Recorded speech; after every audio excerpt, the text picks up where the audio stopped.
Namaskar. Welcome to the new episode of Vande Mataram, the story of India's brave hearts.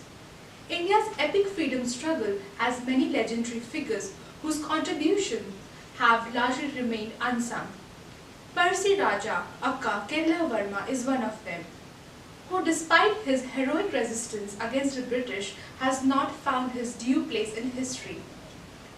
Known for his guerrilla warfare, the 18th century ruler of Malabar was the only person to defeat Arthur Wellesley, the first Duke of Wellington. He was born as Kerala Verma in 1753 into the Kottayam royal family. He got the name Percy Raja from Percy village in Kannauр where he was born.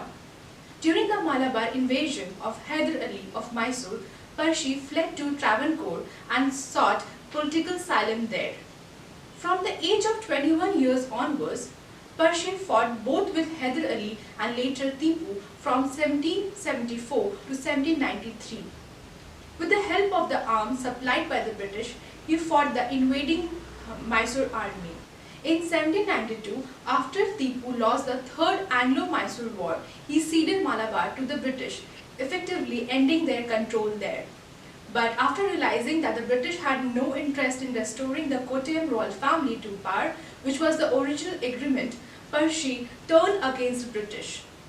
The British, citing the Treaty of Srirangapatna in 1792, where Tipu ceded Malabar to the British, staked claim for the area ruled by Verma.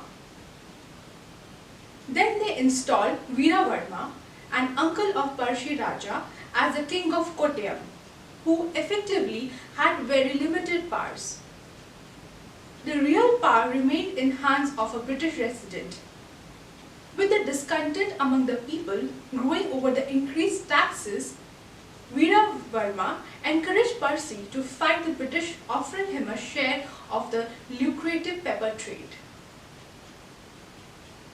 Percy, who was against the exploitation of people by his uncle, did not allow Veera Verma's men to collect the taxes. A furious British then turned against Percy, and in 1796 a British force comprising of 300 men attacked his palace. Percy managed to escape to the jungles of Wayanad and with the help of his men and tribal warriors began plotting his revenge. Already well versed in guerrilla warfare, Percy and his men, aided by the rough terrain, began making a comeback against the British. On 18th March 1797, in one of the biggest setbacks to the British till then, a contingent of 1100 army men under Major Cameron came under a surprise ambush by Percy's men. The attack was so brutal that the British force was decimated, leaving only a few alive. It is said that between 1793 and 1797, 1,000 British soldiers and 3,000 British employed native sepoys were killed by Percy's men. With the British fighting multiple wars in Mysore, Wayanad, the French in India and the American War of Independence, they had their hands full, and following the ambush they offered to have a ceasefire with Percy. As part of the deal, Veera Verma was removed as Raja and Ravi Verma, Percy's elder brother, was made the new king. Percy was also given back the land which was taken away from him.